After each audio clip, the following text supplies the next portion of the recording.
کہ میں نے سوچا کہ پتہ نہیں میرے بابا نے افطار کیا ہوگا یا نہیں کیا ہوگا، تو آقا علیہ الصلوۃ والسلام ارشاد فرماتے ہیں کہ 3 دن سے تمہارے بابا نے بھی کچھ نہیں کھایا۔ جنت کی خواتین کی سردار، پوری کائنات، پوری دنیا آپ کے خاندان کے لیے بنائی گئی، اس طرح سے انہوں نے اپنی زندگی گزاری۔ ایک بہت ہی مشہور بات جو ہم بہت ہی مشہور واقعہ جو ہم پڑھتے ہیں کہ حضرت فاطمہ الزہرا رضی اللہ تعالیٰ عنہ کے سر کے 2 بال باہر آ گئے تھے تو سورج نکلا نہیں تھا، اتنی باپردہ خاتون۔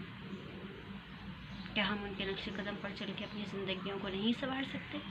کیا ہم اس دنیا میں رہنے کے لیے آئے ہیں؟ کیا ہمیں آخرت کی تیاری کرنے کی ضرورت نہیں؟ ہم کہتے ہیں جی سارے ثواب ہماری اولاد پتہ نہیں ہماری قبروں پر آ کر فاتحہ پڑھے نہ پڑھے، ہمارے سارے ثواب کے لیے کچھ ہو یا نہ ہو، کوئی ہمارے پیچھے ہمارے لیے دعا کرے یا نہ کرے، ہمیں خود اپنے لیے اتنا تو کم از کم کر لینا چاہیے کہ آخرت میں جا کے ہم منہ دکھانے کے قابل ہوں۔ ہماری کوئی اوقات نہیں۔ اللہ رب العزت آقا علیہ الصلوۃ والسلام کی نظر کرم اگر ہم پر ہوگی تو ہی ہماری نینیاں پار لگے گی۔ کیا ہم اتنے کم ظرف ہو گئے ہیں کہ ہم اس دنیا کے جھمیلوں میں پھنس کر دین کو بھول گئے ہیں، ان شخصیات کو بھول گئے ہیں جن کی وجہ سے آج ہمارا وجود ہے؟ اگر آقا علیہ الصلوۃ والسلام نہ ہوتے تو ہم اس دنیا میں ہوتے؟ اگر فاطمہ الزہرا نہ ہوتی تو امام حسن ہوتے، امام حسین ہوتے، زینب ہوتی؟ امام حسین نہ ہوتے تو نانا کا دین کون بچاتا؟ ہم جس دین پر آج اتنا پھل پھول رہے ہیں، بڑے فخر سے ہم کہتے ہیں کہ جی ہم مسلمان ہیں۔ کہاں کے مسلمان؟ ہمارے کردار کیا ہے؟ ہمارے عمل کیا ہے؟ کس چیز کو فالو کرتے ہیں ہم؟ کیا ہمیں حقوق العباد کی پرواہ ہے؟ کیا ہم لوگوں کے وہ حقوق ادا کرتے ہیں جو حق ادا کرنے کا ہے؟ کیا ہم ان باتوں پر عمل کرتے ہیں جن کی ہمیں تعلیم دی گئی ہے؟ کتابوں کے رٹے ہم مار لیتے ہیں، جی ہم فلاں جی PhD کیا ہوا ہے، یہ کیا ہوا ہے، وہ کیا ہوا ہے۔ کردار کیا ہے ہمارا؟ عمل کیا ہے ہمارا؟ ان شخصیات کے نقش قدم پر چلتے ہیں ہم؟ قطعاً نہیں، قطعاً نہیں۔ پیر نصیر الدین نصیر بہت ہی خوبصورت انداز میں کہتے ہیں، شکر کر وہ تیرے عیبوں کو چھپائے ہوئے ہیں۔ ہم تو اس قابل بھی نہیں ہیں، دوسروں کے عیب نہیں چھپا سکتے ہم، اور اپنے آپ کو پردے میں رکھنے کی کوشش کرتے ہیں نیک اور پارسا بن کے۔ ان شخصیات کے نقش قدم پر چلنے کی کوشش کرنی ہے ہمیں، ہم نہیں کر سکتے، ہم ان کے برابری، ہم ان کے پاؤں کی خاک کی برابری بھی نہیں ہے، لیکن کوشش ہم کر سکتے ہیں کہ ان چیزوں کو اپنایا جائے جن کا حکم دیا گیا ہے۔ جب آقا علیہ الصلوۃ والسلام کے وصال کا وقت، اس دنیا سے پردہ فرمانے کا وقت قریب آیا، آقا علیہ الصلوۃ والسلام نے سیدہ کونین کو اپنے پاس بلایا اور کان میں ایک بات ارشاد فرمائی۔ حضرت فاطمہ الزہرا وہ سن کر رونے لگی۔ تھوڑی دیر بعد ایک اور بات ارشاد فرمائی، فاطمہ الزہرا وہ بات سن کر ہنسنے لگی۔ جب آقا علیہ الصلوۃ والسلام اس دنیا سے پردہ فرما گئے تو حضرت عائشہ صدیقہ رضی اللہ تعالیٰ عنہ فرماتی ہیں کہ میں نے حضرت فاطمہ سے پوچھا کہ آقا علیہ الصلوۃ والسلام نے ایسا کیا فرمایا تھا جس پر آپ رونے لگیں، اور بعد میں ایسا کیا فرمایا جس پر آپ مسکرانے لگیں؟ تو حضرت فاطمہ الزہرا فرماتی ہیں کہ پہلی دفعہ آقا علیہ الصلوۃ والسلام نے مجھ سے کہا کہ میں اس دنیا سے پردہ فرمانے والا ہوں، اس وجہ سے میں رونے لگی۔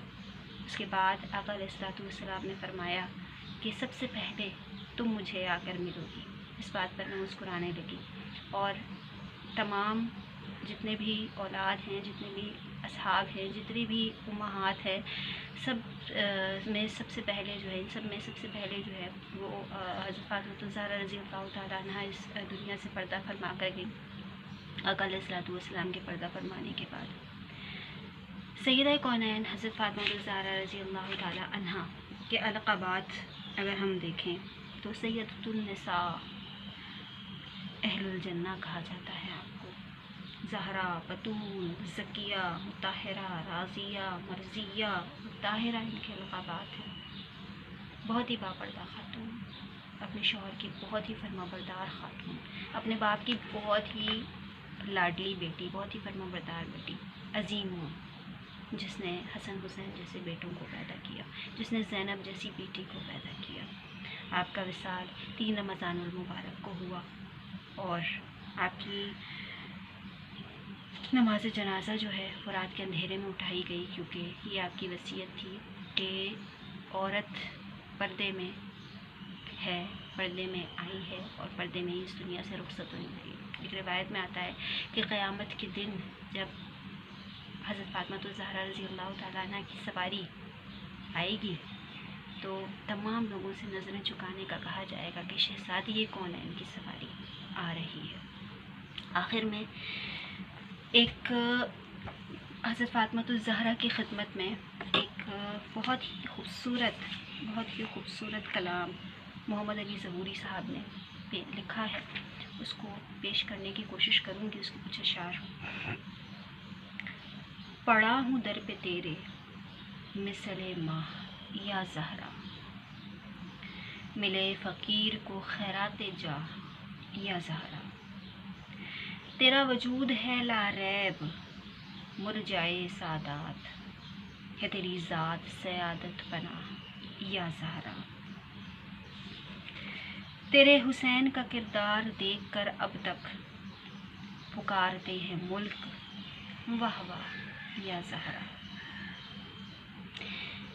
تیری جالیوں کے نیچے تیری رحمتوں کے سائے، جسے دیکھنی ہو جنت وہ مدینہ دیکھ آئے،